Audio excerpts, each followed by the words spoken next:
हरतालिका तीज का पूजन व्रत कुंवारी कन्या कर सकती है, शादी होने के बाद भी नारी कर सकती है।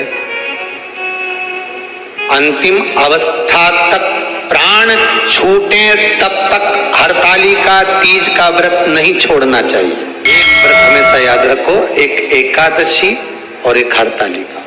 हाँ, इतना जरूर है, ज्यादा शरीर बेकार हो गया, बुढ़ापा आ गया, शरीर नहीं साथ दे रहा, तो कुछ फल खा लो, कुछ चाय दूध जूस आप लेकर कर लो। इतना भी नहीं बने, शरीर बहुत ही बेकार हो गया, तो आप एक समय फल का फलहार धारण कर लो, ठीक है। पर हरतालिका व्रत करने वाली माताएं भले उद्यापन कर दे, तो उस व्रत को थोड़ा हल्का कर लो। उद्यापन करा मतलब तुमने व्रत को हल्का कर लिया, थोड़ा हल्का कर सकते।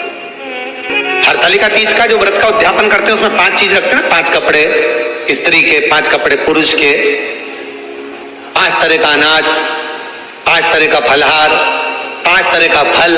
तो 5 तरह का जो फल रखाता है हरतालिका तीज के उद्यापन में, दुनिया के लोग उस 5 तरह के फल को केला गिन ले, पपीता गिन ले, मौसम्बी गिन ले, और अनार गिन ले, संतरा गिन ले, सब कुछ गिन लेते हैं, पर उस 5 तरह के फल में धतूरे को नहीं गिनते। पर शिव कथा में वर्णन आता है, हरतालिका तीज के उद्यापन में लिखा हुआ है, सबसे पहले 5 फल अगर गिनना है तो उसमें पहले धतूरे को गिनो, क्योंकि शंकर को वो प्रिय होता है, शंकर उसको स्वीकार कर लेता है। और धतूरा शंकर भगवान को क्यों चढ़ाया जाता है उसका प्रसंग आपको पहले भी कहा, आज फिर कहते हैं। धतूरा जब हम भगवान शंकर को समर्पित करते हैं तो हमारा कोई कार्य अटक रहा होता है, जिस कार्य को बार बार एग्जाम में बैठे हो, बार बार परेशान हो रहा है, बार बार इंटरव्यू देने जा रहे हो, नहीं हो रहा, एक बार धतूरे को हृदय से, भगवान को प्रेम से, करुणा सागर मेरे शंकर को दिल से एक बार वो धतूरा भगवान से विनती कर कर उसको चढ़ाओ तो शरीर भगवान तुम्हारा कार्य सफल कर देगा। पर दिल से चढ़ाना है, जो फल आपके पास में हो शंकर को समर्पित करना चाहिए, पूजन करना चाहिए।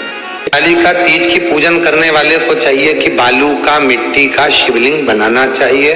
फुलेरा जो बनाया गया है ऊपर शंकर जी के ऊपर लटकाने के लिए, टांगने के लिए, उसके नीचे शिव पार्वती गणेश जी की सुंदर बालू की मूर्ति बना लेना चाहिए, पार्थिव लिंग का निर्माण कर लेना चाहिए, शिव की आराधना करना चाहिए।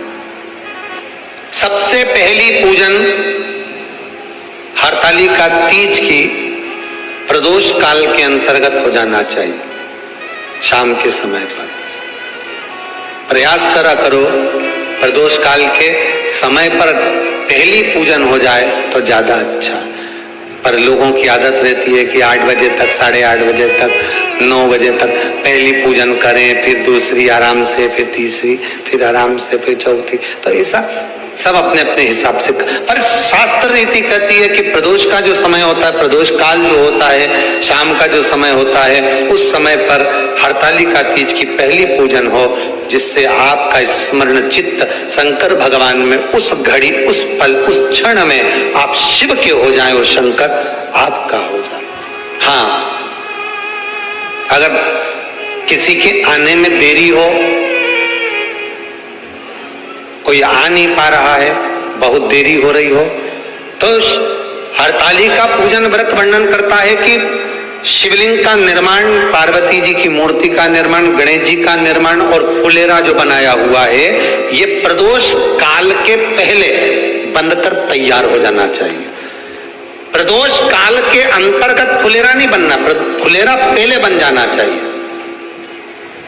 और बहुत विशेष बात ध्यान रखी हरतालिका तीज की, कि शंकर जी का जो अपने स्वरूप बनाया है, पाटे में, थाली में, चौकी पर, चौरंग पर जो स्वरूप बनाया है, वो पहले नहीं रखना है। पहले क्या बांधना है? फुलेरा। पहले फुलेरा बांधिए, उसके बाद उसके नीचे शंकर जी को रखिए। अब जो हरतालिका तीज का पूजन करते हैं तो उनके लिए हो गया, अब दूसरे के लिए भी सुन ले।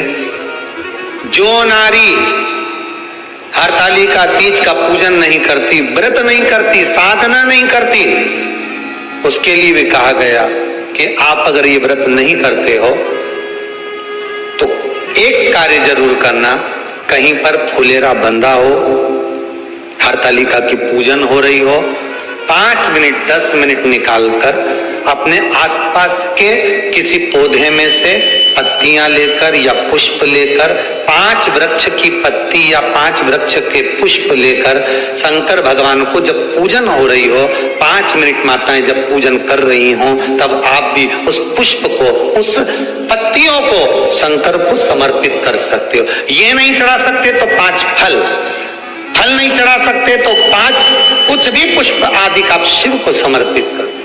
क्यों चढ़ाया जाता है, किस लिए चढ़ाना चाहिए?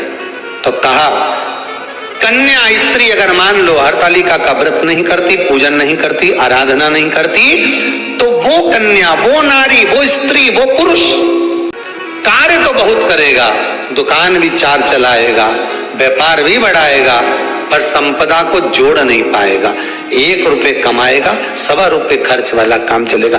हस्त नक्षत्र में जो तृतीया पड़ती है, हस्त नक्षत्र के अंतर्गत जो तृतीया का महत्व कहा गया है, वो संपदा को बढ़ाती है, मनोकामना को पूर्ण करती है। इस नक्षत्र के अंतर्गत जो तृतीया आती है, वो मनोकामना को पूर्ण कर कर चली जाती है। इसलिए शिव की आराधना के लिए प्रथम माने। हस्त नक्षत्र में किया गया दान, हस्त नक्षत्र के अंतर्गत तृतीया के दिन किया गया पुण्य, हस्त नक्षत्र में तृतीया के दिन किया गया श्रृंगार, हस्त नक्षत्र में तृतीया के दिन करा गया अपना सुंदर सिंदूरा, भगवान का आनंद, 5 तरह के वस्त्र, 5 तरह के स्त्री के वस्त्र, पुरुष के वस्त्र, 5 तरह का फल, 5 तरह का अनाज, ब्राह्मण को बुलाकर ब्राह्मणी के साथ आप या तो ब्राह्मण से उद्यापन करवाएं या फिर आप स्वयं भी करते हैं, तो शिव को समर्पित करके ब्राह्मण और ब्राह्मणी को भोजन कराकर वो भाग प्रदान करें। यही हरतालिका तीज के उद्यापन का वर्णन आता है। सुंदर भावों से हरतालिका माता आप सभी की मनोकामना पूर्ण करे। हर हर महादेव।